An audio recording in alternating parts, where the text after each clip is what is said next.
आज आम्ही तुम्हाला ग्रामपंचायत बद्दल काही प्रश्न विचारणार आहोत. नमस्कार. लोकसंख्या किती आहे? 2011च्या जनगणनेनुसार 3108 ही आपली कळसुली गावाची पूर्ण लोकसंख्या आहे. एकूण कुटुंबाची संख्या किती आहे? आपल्या ग्रामपंचायत अंडर येणाऱ्या सर्व गावांची मिळून आमच्याकडे नोंदणीकृत कुटुंब संख्या 820 आहे. ग्रामपंचायतीचे एकूण सदस्य किती आहेत? आपल्या ग्रामपंचायतीला एक थेट सरपंच आणि 11 सदस्य असे मिळून एकूण 12 सदस्य आहेत. गावात ग्रामसभा किती वेळा आयोजित केली जाते?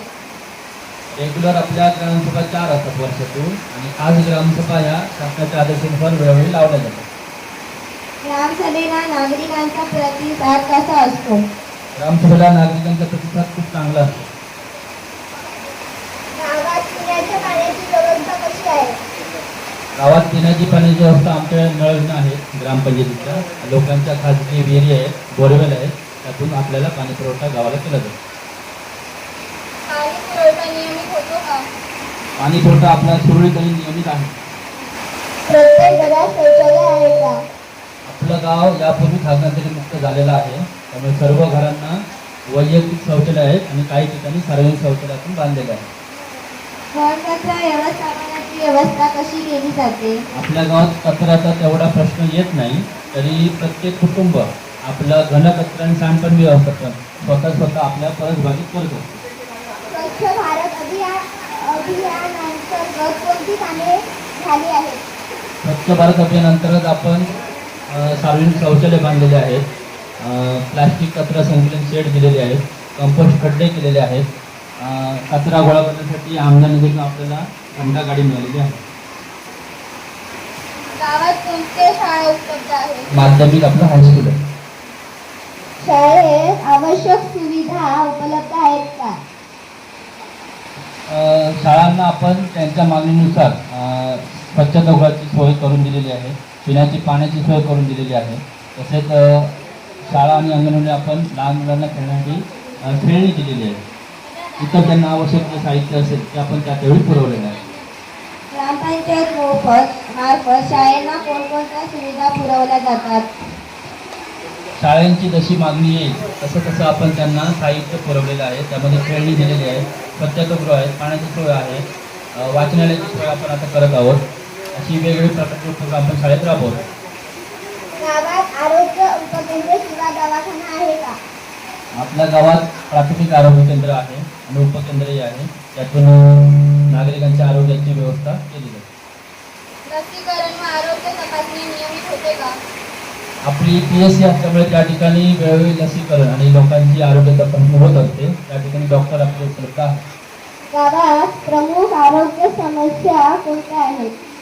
पावसाळ्यामध्ये साथीचे आजार पसरण्याची शक्यता असते किंवा लोकांना तापसर, खोकला, सर्दी इत्यादी होतात, परंतु मोठा आजार असा आपल्या गावात येत नाही. लसीकरण वेळोवेळी होत असतं, त्यामुळे तसा मोठा आजार आपल्याकडे गावात येत नाही. मागील वर्षात कोणती विकास कामे पूर्ण झाली? मागील वर्षात आपल्याकडे शासनाच्या जनसुविधा, नागरी सुविधा, जिल्हा वार्षिक योजना यामधून विविध विकास कामे होत असतात. त्यामधून मुख्य कामे झालेली आहेत ती कळसुली जांभूळ स्टॉप ते सुद्रीकडी बागेत रस्ता खडीकरण डांबरीकरण करणे, कळसुली कडजेवाडी प्रकार जळवी घर ते पाटेश्वर भवानी मंदिरपर्यंत जाणारा रस्ता खडीकरण डांबरीकरण करणे, कळसुली लिंगेश्वर गौसवाडी स्मशान शेड बांधणे, कळसुली गावडेवाडी मुख्य रस्ता ते प्रदेश चव्हाण घराकडे जाणारा रस्ता खडीकरण डांबरीकरण करणे, अशी विविध रस्त्यांची इतर योजनेमधील कामे होत असतात. सध्या कोणती विकास कामे सुरू आहेत? सध्या आपल्याकडे त्याच वेगवेगळ्या निधीमधून कळसुली हळदी रस्ता ते कळसुली भोगनाथ पवजडी रस्ता हे काम आपल्याकडे मंजूर आहे. तसंच कळसुली भोगनाथ पवजडी ते अशोक वांगणकर घरापर्यंत जाणारा रस्ता खडीकरण डांबरीकरण करणे, कळसुली हेळेश्वर मंदिर गांगेश्वर मंदिर रस्ता खडीकरण डांबरीकरण करणे, कळसुली हेळेश्वर मंदिर भोगनाथ शाळा रस्ता खडीकरण डांबरीकरण करणे आणि कळसुली गौसडी अंगणवाडी दुरुस्ती करणे इत्यादी काम आपल्या आता मंजूर आहेत आणि त्यातली काही चालू आहे. गावाच्या विकासासाठी कोणत्या प्रमुख गरजा आहेत? गाव आपला आकाराने खूप मोठा असल्यामुळे मुख्य समस्या आपली राहते रस्त्यांची. आपल्या सर्व वाड्या आधीच रस्त्याने जोडलेल्या आहेत, तरी सुद्धा काही रस्ते खराब आहेत. आणि प्रत्येक वाडी वस्तीवर घर रस्ता जाण्यासाठी रस्ता पूर्ण गावामध्ये होणे आवश्यक आहे. त्यासाठी प्रयत्न चालू आहेत. दुसरी समस्या येते की विजेची रस्त्याची स्ट्रीट लाईट हे बऱ्यापैकी काम झालेले असतं तरी सुद्धा अजून काही ठिकाणी रस्त्याची देवबंदीची सोय झाली नाही. ती करणं आवश्यक आहे. गावातील प्रमुख पिके कोणती आहेत? गावात आपल्याकडे प्रामुख्याने भात पीक घेतलं जातं. शेतकऱ्यांना सिंचनाची सुविधा उपलब्ध आहे का? शेतकऱ्यांना शासनाची कुठलीही सिंचनाची व्यवस्था नाही. स्वतःची विहीर किंवा नदीवरून ते सिंचनाची व्यवस्था करतात. बंदिस्त कॅनॉल योजना जी प्रस्तावित आहे जी भविष्यात होईल. मनरेगा किंवा इतर रोजगार योजनांचा लाभ मिळतो का?